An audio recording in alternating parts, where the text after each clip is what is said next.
Okay. This talk is titled Lessons Framasoft Has Learned and will be presented by Pouhiou Noénaute, a co-director of the French non-profit free software organization called Framasoft. And Framasoft has been promoting free software for over 15 years, and you may already be familiar with the project PeerTube, which is a free and federated alternative to YouTube. The Free Software Foundation is currently putting their videos there, and they encourage you to use PeerTube too. There's way more to Framasoft though, including CHATONS, Mobilizon, and their Dégooglify the Internet campaign. Yes. In this talk, Pouhiou will share Framasoft's experience in building these initiatives so you can get involved and perhaps start some much needed free internet initiatives of your own. So, Pouhiou, over to you. Thank you very much. Hi everyone. So I'm Pouhiou.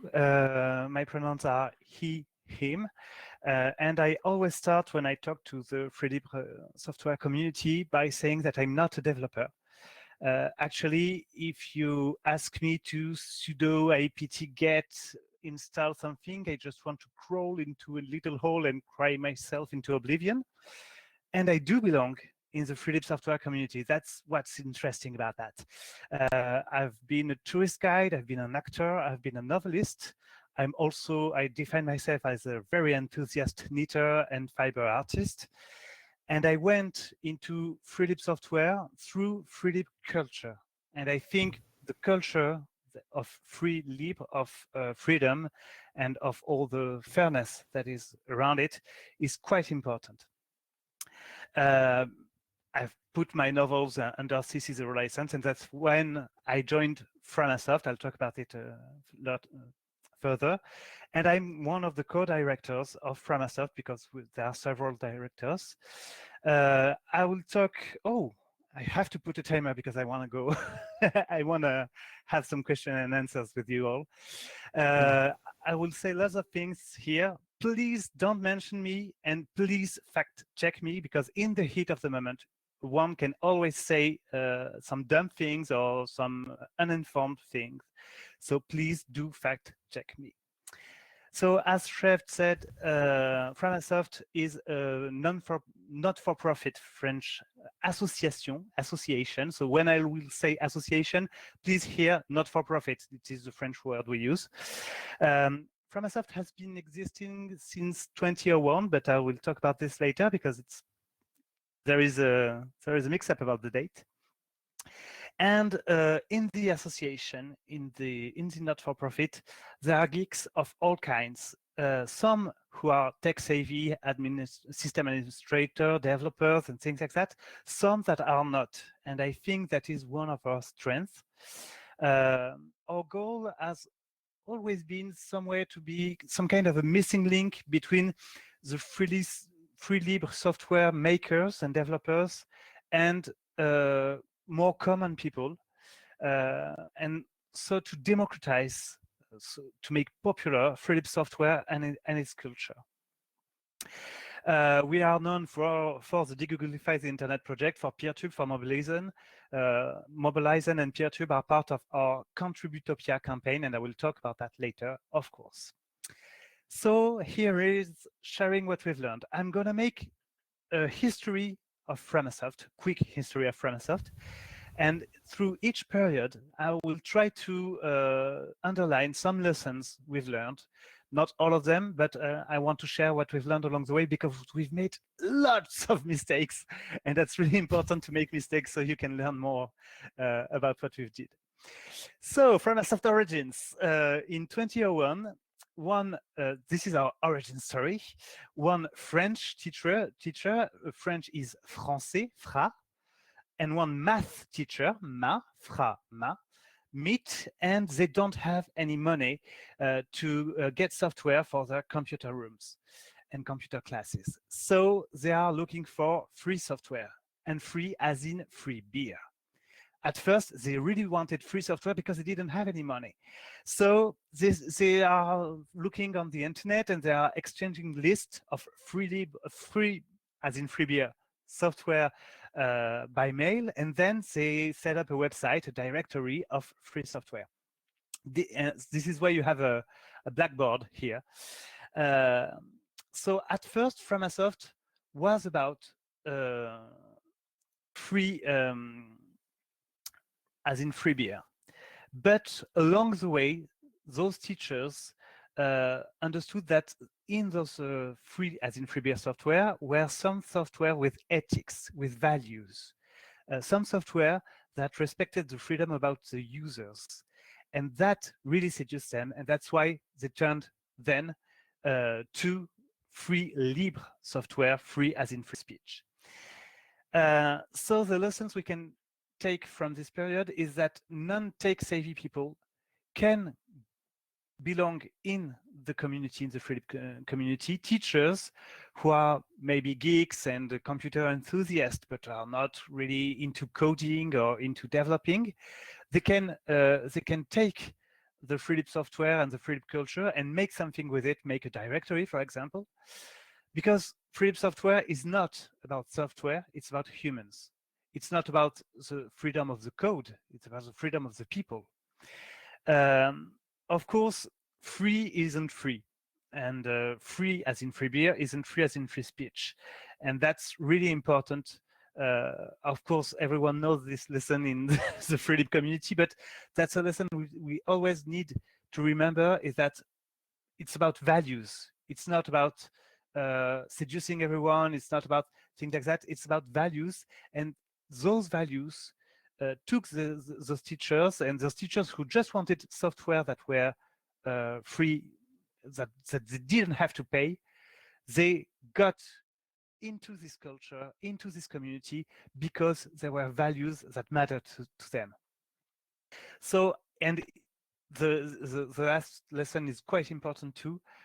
Find people, find your peers, find your friends, find people that you'll feel comfortable acting with. Those teachers found other people that weren't especially teachers and that weren't especially developers, that were enthusiastic about the same thing, because they had the same values, they connected with each other, and the human relationship in all that is really quite important and is at the heart of what we do at Framasoft. So starting 2004, Framasoft became an association. First, it was an informal collective, and it became an association. And in 2004, this association is exclusively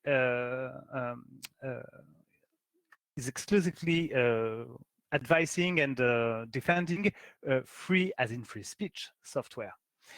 And first, there was a directory of free libre software and of tutorials and how-tos and things like that. But there was other project coming. For example, there has been a publishing house. That is how I came into Framasoft. I had a novel, I put it under the CC0 public domain license. And Framasoft asked me, hey, do you want to publish your novel? We want to try publishing a novel. We've published manuals about open and LibreOffice. We've published the translation of Richard Stallman biography. Do you want to, and we want to try publishing novels. Do you want to go and try with this with us? And that's how I came into Framasoft. Someone else said, hey, what if we made USB keys with portable free lib software so people can use directly from their USB key, and they can also install a gnu+linux distribution operating system? That would be great. And that's how Framakey started. And we have had lots and lots of projects like that from 2004, that is the directory, from 2004 to 2013, let's say. Please note that if you look at the directory, you have Annonce Google advertisement part here. That is quite important because we used to use Google.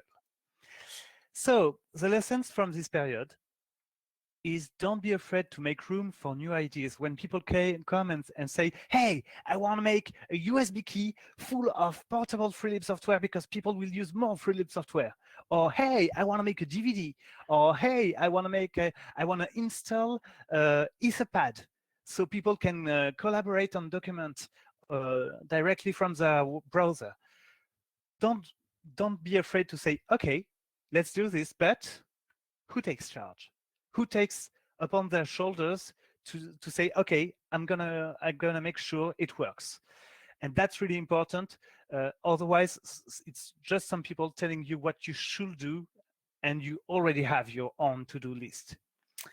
During this period, we've had also internal fights, and that's a huge energy loss. And maybe it's quite important, and maybe we should have had the awareness to say, hey, we have internal fights, we must take care of ourselves first, and then we'll be activists, then we'll take care of free libre software culture and the world.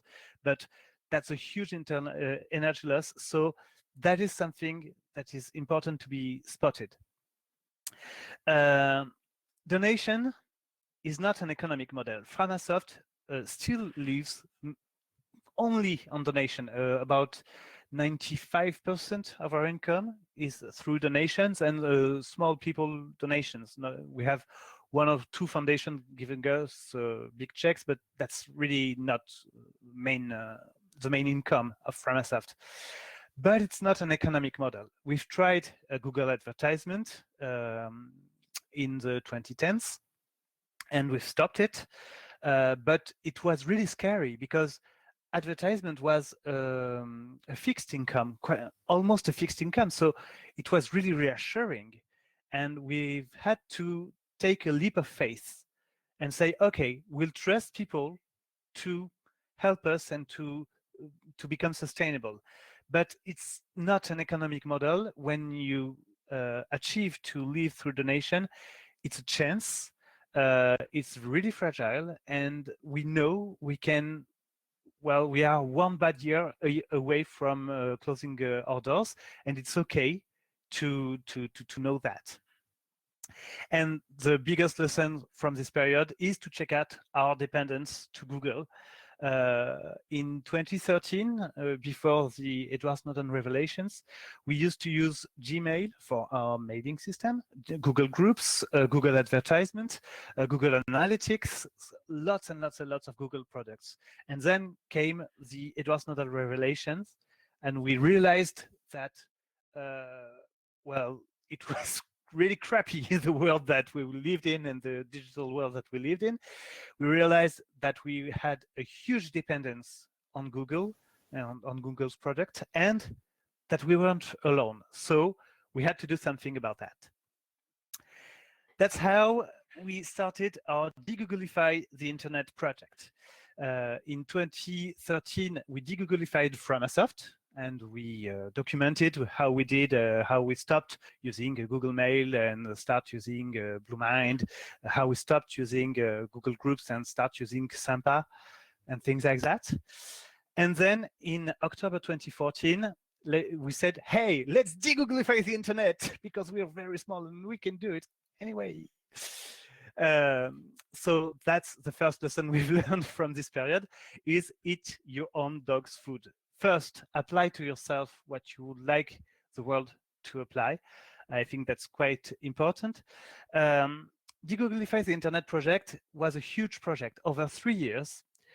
First, we raised awareness about Google, and not just Google, but GAFAMs and all surveillance capitalism companies, how they centralize our data, our uses, our attention, and how they became huge monopolies that are a huge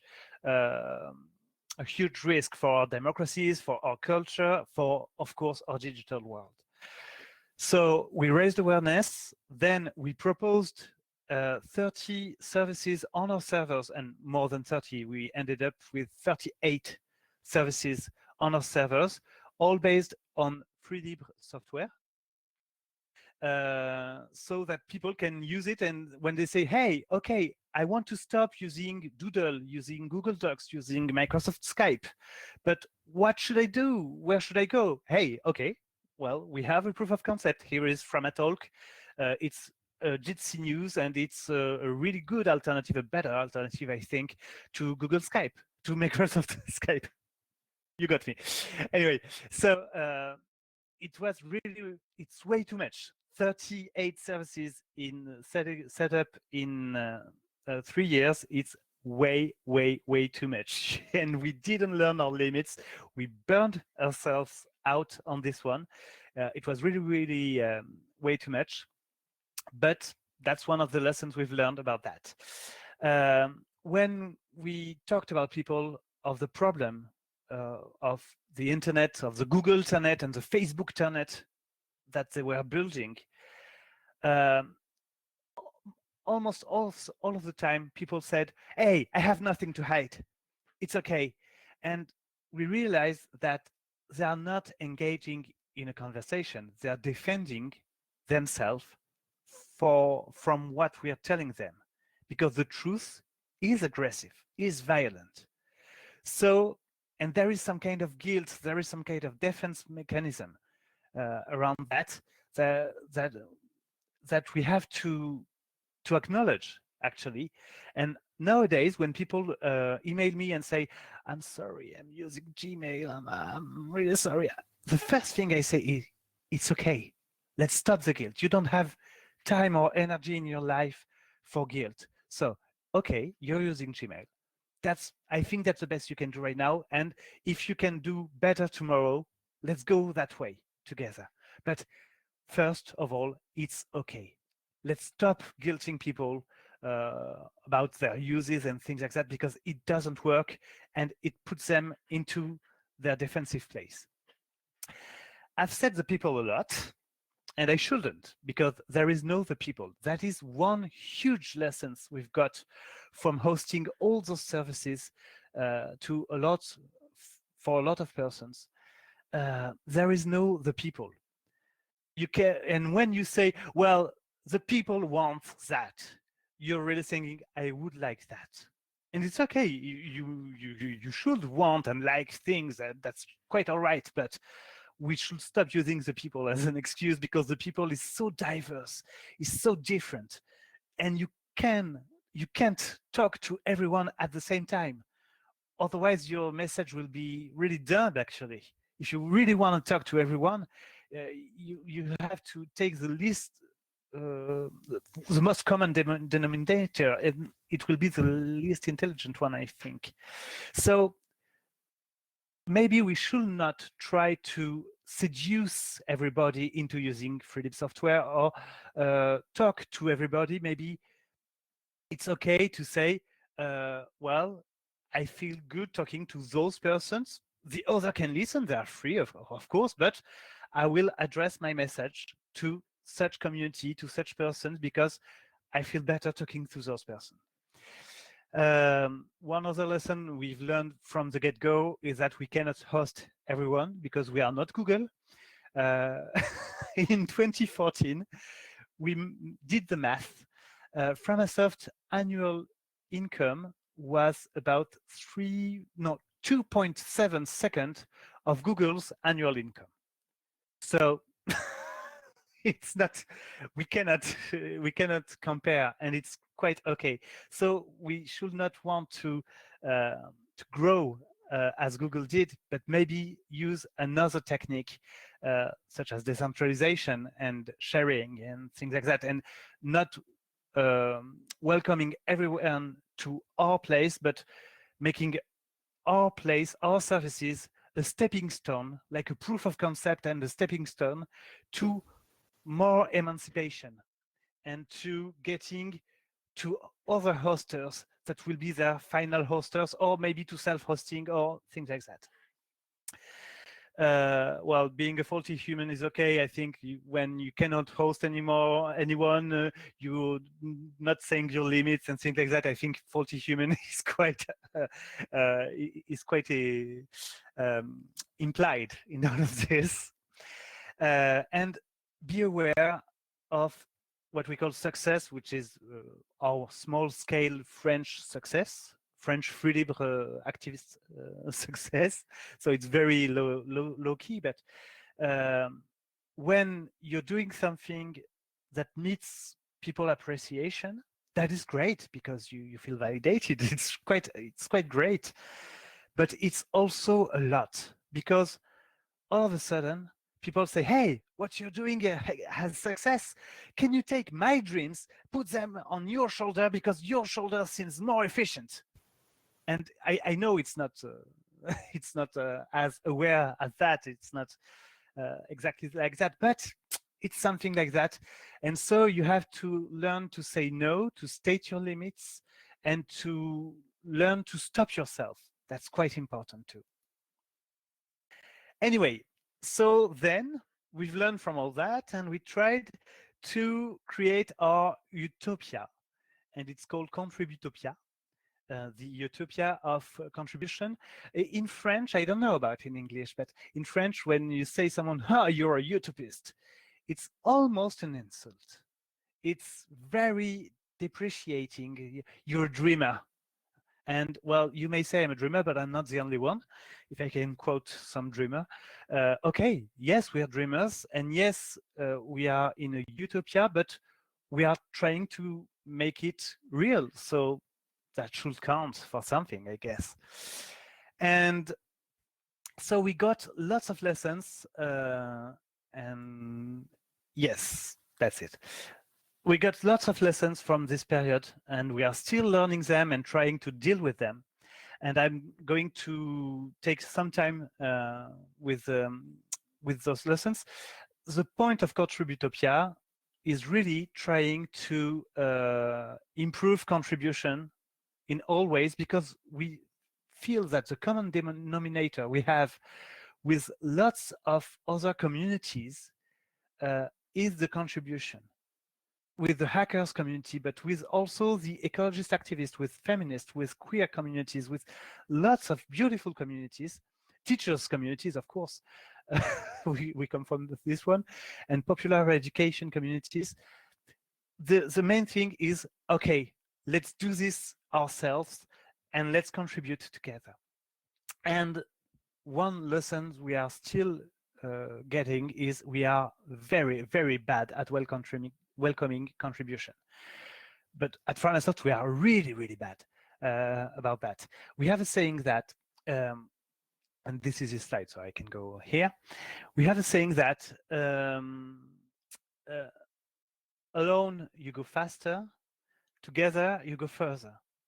And we are used to going faster and to going alone or just between our small group, and then opening up when we feel confident about that.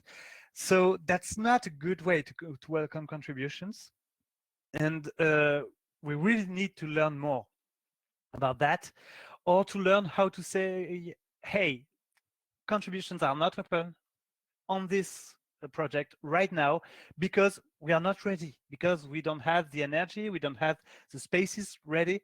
So we really have to learn more about that. But that is a big fail that we are still processing right now. One other lesson that we've learned is try to weed out the projects. Right now, Framasoft is about, let's say, 80 active projects. There are huge projects like Framaforms, which is a free libre alternative to Google Forms based on Drupal and WebForm.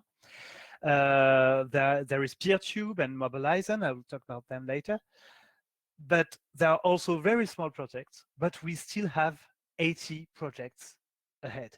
That's just way too much. And we started closing services because we stopped providing a service, and instead in its homepage we say there is a page, you can see them at alt.framasoft.org. There is a page saying, hey, we've stopped, but you can find the same free software hosted by really cool people there, and there.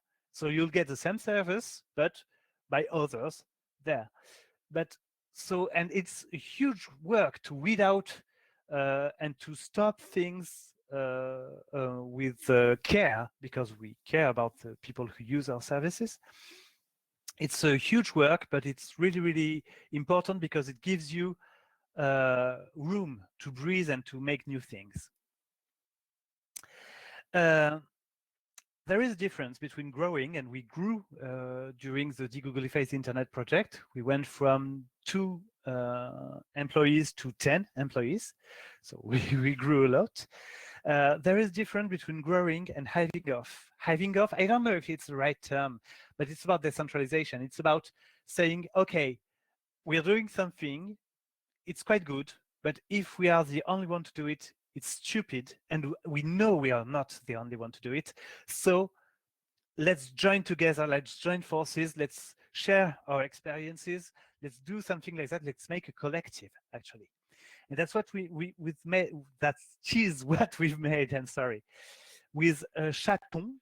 CHATONS, C-H-A-T-O-N-S, is the French word for kitten. And it's a collective of hosters that are alternative, transparent, open, neutral, and solidarity-oriented. So that's the acronym, CHATONS. I will talk about the illustration at the end. There is credit. So the CHATONS collective, we initiated it in 2016. And we've never stopped animating this collective because it's really important. It's a collective of hosters, mainly French language hosters, and so they host lots of free software for people to get services alternative to Google's or to Microsoft's or Facebook's and so on, so on, so on. So that's really important to say, hey, everyone has learned in France. Some people have learned about Framasoft and say, hey, I should use Framasoft services. It's really important for us to say, hey, okay, you're welcome. Come, use our services. But you know, there is a whole collective and maybe someone really close to you that you could talk with and someone like that, that is hosting the same services. So let's put you in touch. So that is the whole point of the CHATONS collective. One of the lessons is trying to get off the GAFAMs, the tech giants' beaten path. This is what we try to do with PeerTube. PeerTube is a software that we develop. It's an alternative. It helps you to make an alternative platform to YouTube, so a platform for uploading and broadcasting videos. But your platform, of course, is free libre, is developed under free lib software, but is also federated through ActivityPub federation protocol. I'm sorry. And when you broadcast a video, it can be broadcasted peer-to-peer. So there is a server broadcast and also a peer-to-peer broadcast. So the whole point about that is to make hosting and sharing videos way, way, way cheaper. Because today, if you want to have a big video platform with lots of titles, you need to have Google's money. You need to have Facebook money or Amazon's money for Twitch and things like that. And that is quite a shame because only surveillance capitalism's company can win at surveillance capitalism. So we need to do otherwise. And the other way is quite the original way of the internet, is decentralization through ActivityPub, for example. So that is why we've developed PeerTube. And PeerTube has taught us so much about the need of moderation, about the difference between developing a software and hosting a software. That is really, really different. And you don't have the same standards when you develop and when you host a software. And it taught us that some huge companies are such proeminent, have such a monopoly, that we struggle to think differently from what they've done. There is a really simple example that I like to give about PeerTube. You know that with YouTube or any other video platform, you can share a link to a video with the starting time code, and the video will start at 1:23 if you want it to start at 1:23. Well, we did the same with PeerTube, And we added another option, the stopping time code. To code this feature, it's really quite easy. It's just the same thing, but start and stop, you know? So it's really easy and cheap to code and to implement into PeerTube. And Google could do it to YouTube, for example, but they wouldn't profit from it because their model is the economy of attention. So they need to captivate your attention. So they need the video not to stop, and they need you to be taken into this cycle of videos and videos and videos. So they will get your attention, they will get your data, and they will feed you their advertisement.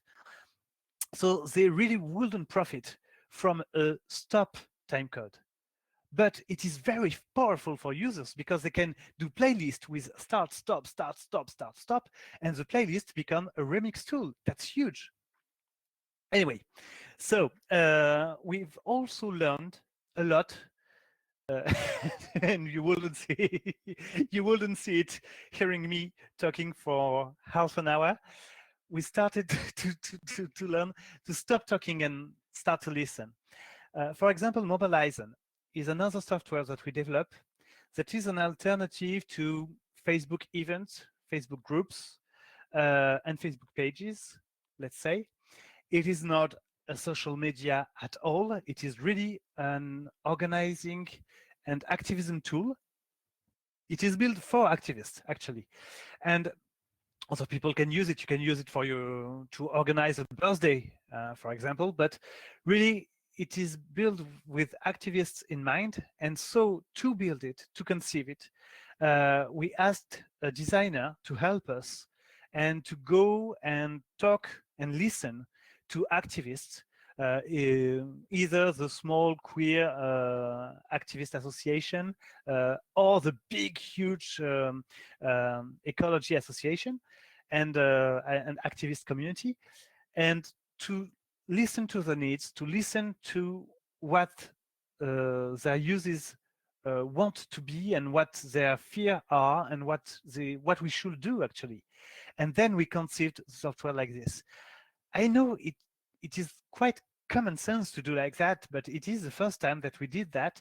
And we know that in the free lib software community, it is not usually the way, but it is really, really humbling moment and teaching moment to do things like that and to try to listen to other people, because people who use a software will never do as you think they would. They will always find another way to use your software. It's quite magical, actually. So all those lessons are important, but we really need to learn them without burning out. Taking care of yourself, taking care of who you are and what you state for. For example, at Framasoft, we have a we like to do silly things, quite silly things, and we did framaprout.org. Prout is a French for fart, actually, for the noise of a fart.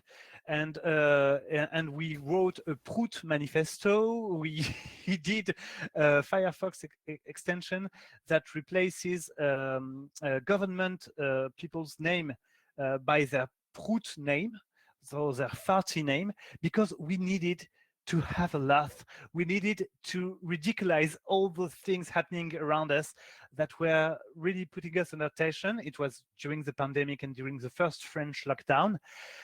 So we needed to just be silly. And sometimes just taking time to do silly things is quite good. And it helps you remember that you're just a human and it's quite okay. And also, another lesson that we've learned that is quite interesting is that free lib software is not isolated. Some communities share our values and are already free lib software users, while they would be if they knew that free lib software exists. Some communities just ask for learning more and guidance and things like that. And they won't care if the software isn't as sleek, as perfect, as 100% uptime as, I don't know, Gmail and things like that. They won't care because they want something more in their digital life. They understand the stakes and they share the same values as the free software communities. I think about queer people. I think about feminists. Please, let's remember that it is thanks to feminists in Europe that we have a strong GPDR. I'm sorry, it's RGPD in French, a strong data protection and governance, data governance regulation. I'm sorry, I'm really sorry. Data protection rights, if I remember correctly. Oh, I'm really glad. Thank you so much. So it's because of feminists that we have that, because feminists, through decades and decades of fight, have fought to have a strong definition, legal definition of consent into the law. Of course, they didn't do that about data protection, but they fought for decades, and we should thank them a lot, because thanks to feminists, we have a really clear and strong legal definition of content that has been used in the data protection regulation law, in the European one, and we have a strong law to protect us, and that is thanks to decades of feminism combat. So thanks to them, feminism fights.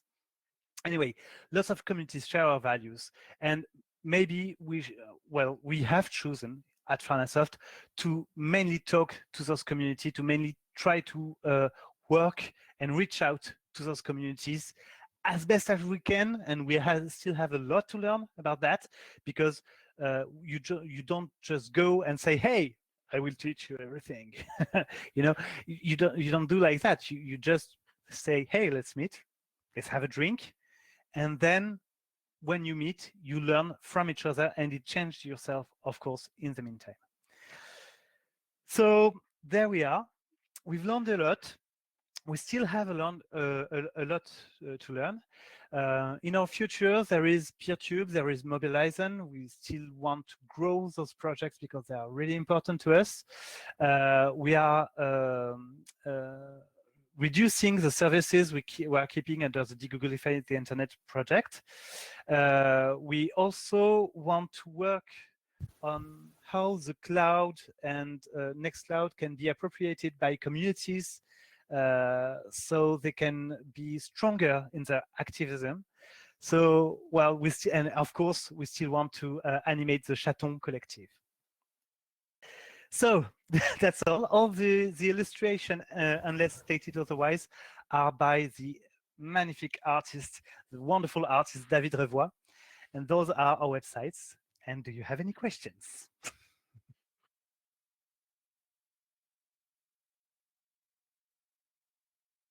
Yes, Pepper and Carrot is also based in France. That's really exciting country. Yeah. I'm sorry.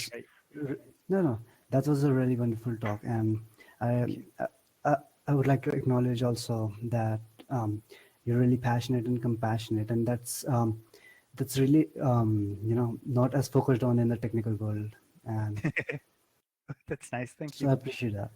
Yeah. Before moving on to the questions, first, many people are excited about the artwork. Yes. Those beautiful artworks, and yes. Do you want to talk about that yes. first? And that was really important to us. We started working with David Revoy. So you go to pepperandcarrot.com, I think, or davidrevoy.com too. Revoy with a Y at the end. I'm sorry, I kicked my my desk.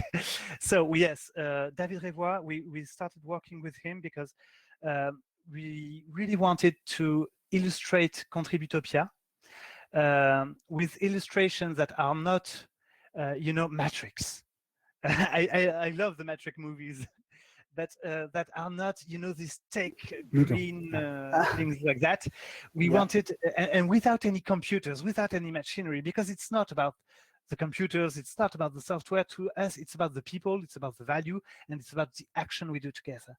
So we wanted that, and we also wanted a world that will talk to our peers, to people that are interested in diversity, in ecology, in making the world a better place, and that would not talk to some, I don't know how to say it in English, but some Silicon Valley mogul, you know? so we started working with David, and with the inspirations of Secret of Mana and of all those things, he did a wonderful work, and we've been working with him for more than 5 years now, and he's really great. And he also did the Free Software Foundation 35th anniversary poster, you know. That's him too. That's really good to know. I want to dive into the you know, the social networking part of the development of Framasoft, and whether yes. Framasoft contributes to other social networks, or is looking for like alternatives, or incentivizing users, you know, like the centralized social media platforms have really good incentives for users to be always on their devices and always consuming content. And are you is PeerTube considering you know, major changes and major you know, incentive structures to really show users that incredible products can be or incredible softwares can be produced without needing to, you know, use the users as the inputs, or Yes. or or you just making profits on behalf of the with the users' data or their attention, and just moving on from the attention economy. Yeah. Well, we're trying our best with PeerTube, but from the get-go, we started by presenting PeerTube as, please do not say it's a YouTube killer. Please do not, let's not start with that. It's way too high. You cannot build a YouTube killer with about, it's like 50,000 euros a year, 50 to 60,000 euros a year, PeerTube. So it's really not a lot. And for 4 years, you cannot build a YouTube killer with that. So let's not say that. And maybe we have room for something other than YouTube. And that's the interesting thing, that because if you make a software for YouTubers or for Twitch streamers, they will have the same wants and the same needs as if they were on YouTube, you know. But if you make a software for people who are not really welcome on YouTube, for teachers who gets content ID claims all the time, because even though they use fair use and things like that, but they get but content ID isn't the law. It's a private algorithm. So if you make a software for queer people that are demonetized and de-indexed in YouTube, if you make a software for all those for ecologists, for activists and things like that, well, it will be used, and then the user base will grow, and then you'll get time to make changes and add features and things like that. Recently, we've added a huge feature, which is the live stream feature with a peer-to-peer live stream. So it has a 30-second to 1 minute lag, but it is really huge to say, okay, you don't need to go through a proprietary platform and a centralized platform to do a live. And we saw during the French lockdown, the first French lockdown, that teachers, for example, needed that a lot just to do a live class, you know. So Yes. Oh, thank you, Luna. I'm saying Luna. And lots of love, Luna. Anyway, I'm sorry. I've watched the chat. I should have had. It's okay. So yes, we really want to grow PeerTube at our own pace and to make it better and better, but at our own rhythm. And if some more people want to go faster, well, you're welcome to contribute. You're welcome to fork. You're welcome to do it with us. Let's talk. But we are committed not to overgrow. As I said, we've grown from 2 to 10 employees in 3 or 4 years. That's a huge change in a group of people, you know. So we've committed to stop employing more people. 10 employees is our top. And we need to commit to that for a few years so we can settle, so we can make sure we don't burn ourselves out, so we can make sure we don't become too important, because we don't want to be too important. We don't want to get too much power. So the main thing about free software is this redistribution of power. You know, Into the hands not of the people, right? Yeah. exactly. So we are growing it like silent but deadly, let's say. Uh, and it is really interesting because like people like ourselves who are really deep into the free software movement, we really want to have other alternatives like PeerTube, for example. And even if we like you talked about earlier, like it is not about telling other people that they should be on board with us. Mhm. I mean, the softwares we have already, like PeerTube, are already really, really good, and Mhm. and we are growing at at an incredible pace for some time. Um, it is really interesting because the other people would see us using the software and doing things like better things, like the timestamp Mhm. thing with PeerTube that saves a lot of time and Yes. really you know gives more quality and substance to the sharing of information. And so it would be great to see how other people would um, find these new software technologies that they haven't heard about before. Um, Yes. But um, it also happens in different ways. For example, in France, there is, well, the Ministry of Education. Can I say ministry in English? yeah, Yes. Yeah. yeah, yeah. The Ministry of We Education. understand. Yeah, we They understand you have perfectly. Yeah. a lot of dependence on Microsoft mainly, but they also have some good things sometimes, and they installed some free software to the teachers for every land in France. And one of the free software they installed for the teacher was PeerTube for teachers to upload videos. So each land has a PeerTube instance where a teacher with their academic credentials can log in and upload their videos and things like that. And they also have Etherpad, I guess, and Nextcloud and things like that. So, well, there are, and so teachers are discovering PeerTube through, and students too, of course, are discovering PeerTube through the education system, and that's quite good, actually. And we're running low on time. Yeah. Otherwise, yeah, it was really amazing talking to you. And you really brought human empathy and awe and compassion. And you're very inspiring to me personally, as well as I'm sure to many other people. Thank you.